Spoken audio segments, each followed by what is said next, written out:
Today, we are going to explore a simple yet very powerful technique to manifest your desires using just two ingredients, salt and water. Hi, my beautiful souls. Welcome back to Soul Alchemy by Shraddha, your safe space for all things spiritual, self growth, and twin flame magic. Okay, so why are we using salt? Well, salt has been used for centuries across many different cultures as a cleansing and purifying agent. In many traditions, salt is believed to ward off negative energies and protection, and also for cleansing space. So, in Hindu ritual, we use salt for many different occasions to cleanse the space and for protection. In Japan, they sprinkle salt for cleansing, and also in Europe, they keep salt outside the houses to protect their house from negative energies and for protection. And why are we using water? Well, apart from being a very natural resource, it is a good conductor of energy. Water often seem to conduct a strong spiritual energy and transformative power. So combination of water and salt is gonna be a very powerful method of manifesting your desires. Well, the first step would be setting clear intentions. This is a very important step. You need to make sure that you are extremely clear with what exactly you are trying to manifest. It can be in any sector of your life, it can be love or career, but make sure that if you are asking for love, do not mix and match the intentions of career with the same. Make sure it's under the same category. If you're trying to manifest love and career both at the same time, I would recommend having two different salt bowls, one for career, one for love, so that it doesn't mix match your energy. So, to begin with, you need to write down your given name on a piece of paper. I want to emphasize on the fact that you have to use your given name. Please do not use a nickname or the name that you are being called by people on regular basis. Just make sure that you are using your given name that was given to you at birth and the one that you use on your legal documents, your first and last. The second important point that I want to stress on is using a dissolvable paper, because we want the paper to completely dissolve in salt water. So I would recommend something like this, like a tissue paper. I usually use this, and it dissolves really quickly in like 24 hours or so. It doesn't really matter which paper you're using, as long as it is very thin and it can easily dissolve in salt water. Okay, try not to tear the paper while writing down your name, just be very gentle. The reason that we want this paper to completely dissolve in salt water is because this is going to be a symbolic and energetic act that holds a deep meaning in the context of manifestation and spiritual practices. So when you allow the paper to dissolve completely in this water, it represents that you are allowing your intentions to set free in the universe. It is like a visual representation of you letting go and having faith in the universe. So you see, manifestation requires you to surrender your desires to the universe, right? And this is going to be a powerful practice of detachment, which will show that you have faith in universe. It will happen once you are doing this procedure. And what to do if the paper does not dissolve in water completely?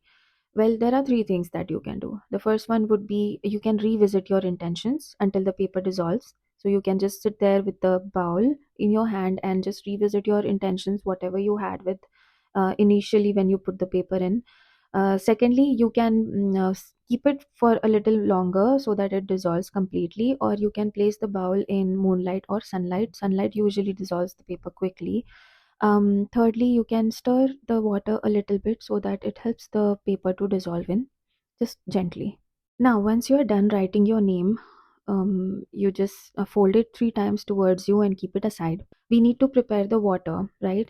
So have your water ready in the bowl, and then hold the salt either in hand or you can hold it in a glass container. Another important point that I would like to emphasize is using a glass bowl would be really, really effective, because at the end we will be putting this bowl either in moonlight or sunlight, so it's really easy to transform the energies, or the glass really is transparent, so it will help the energy to penetrate really quickly. Now hold the salt in your hands and say your intentions out loud, or you can also say it in your heart. Now remember, you are saying your intuitions to the salt. You can start by saying like, I infuse this salt with my intentions to attract love, joy, and happiness into my life. May it cleanse and purify my energy, and may my desires manifest with ease. Thank you, universe. Thank you, universe. Thank you, universe. make sure you say thank you 3 times. Now, once you're done setting your intentions with the salt, you pour it in water and your salt water is ready. Now, once your salt water bowl is ready, the next step would be submerging this piece of paper with your name on it inside the bowl. You need to place this bowl somewhere safe where it will not be disturbed by your pets or any other person. um, there are two steps in this one. Either you can put it in moonlight or you can put it in sunlight. Depending on what kind of intentions you have, you can put it in either or. I usually put it throughout the cycle. I put it for moonlight and the next day sunlight as well. But I'm gonna tell you what's the difference of keeping these bowls in either moonlight or sunlight, and then you decide which light suits for your particular intention. So let's start with sunlight. Sunlight is active, energizing, and it's a masculine energy. Sunlight is best for manifesting goals that require action, some confidence, and outward energy. So, sunlight amplifies the courage and motivation. It cleanses away the stagnant situation and it also brings clarity. So, if you have any situation in life that you want clarity on, you can place your intentions to get answers and then put it in sunlight and it will bring clarity to you. Sunlight will be useful if you're manifesting something that's related to success, career, health, or personal growth. Keeping the bowl in moonlight. So, moonlight is best for receiving. It's a feminine energy, it's about intuitions. So, moonlight represents emotions, dreams, intuitions, and your subconscious. It will be best to keep it in moonlight if you're manifesting emotional cleanse or mending or healing a relationship with a particular person, or if you're looking forward for inner growth.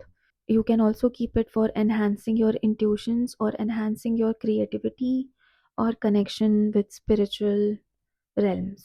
Also, for self love and healing emotional pain, doing this ritual around full moon would be the best fit if you're going for the moonlight. Or you can just combine both the energies. So, if your manifestation requires both, like let's say it requires action and also emotional healing, put it out for both the times. You can put, if you're doing this ritual at night, make sure it gets enough moonlight and then keep it throughout the day.